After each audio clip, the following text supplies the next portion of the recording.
मजीद ताज़ा खबरों और अहम अपडेट्स के लिए वीडियो को लाइक, शेयर और चैनल को सब्सक्राइब करें।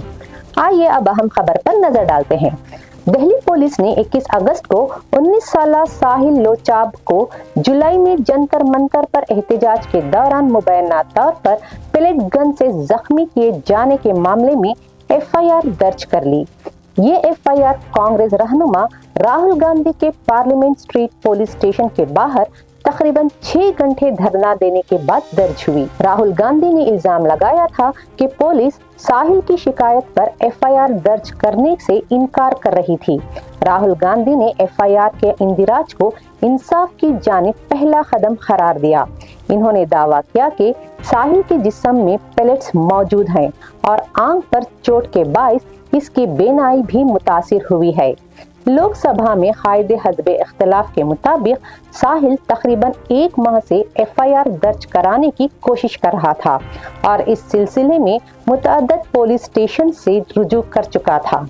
राहुल गांधी ने ये इल्जाम भी आयद किया कि पुलिस पर आला सतह से दबाव था और दावा किया कि FIR मरकजी वजारत दाखिला के सेक्रेटरी और वजीर दाखिला अमित शाह की मंजूरी के बाद दर्ज की गई।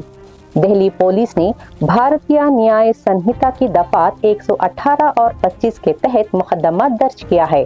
दफा 118 खतरनाक हथियार या जराए इस्तेमाल करते हुए चोट या शदीद चोट पहुंचाने से मुतालिक है और दफा 25 जिंदगी या किसी इंसान की सलामती को खतरे में डालने वाले इक़दाम से मुतालिक है। राहुल गांधी ने कहा कि ये मामला इंसाफ के हुसूल में आम लोगों को दरपेशी मुश्किलात का सबूत है। किसी और ने इन पर छर्रे चला दिए और अगर किसी और ने नहीं चलाए तो पता नहीं, शायद इन्होंने ही छर्रे चला दिए हों, मगर क्राइम तो हुआ है क्योंकि इनके शरीर में छर्रे हैं। हम सिर्फ ये कह रहे हैं कि FIR दर्ज कीजिए,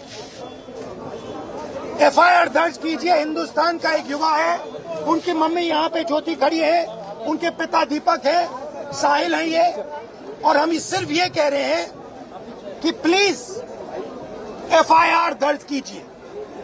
अंदर से हमें बताया जा रहा है कि देखिए ऊपर से ऑर्डर आया है, FIR नहीं हो सकता है। सिंपल सी बात है।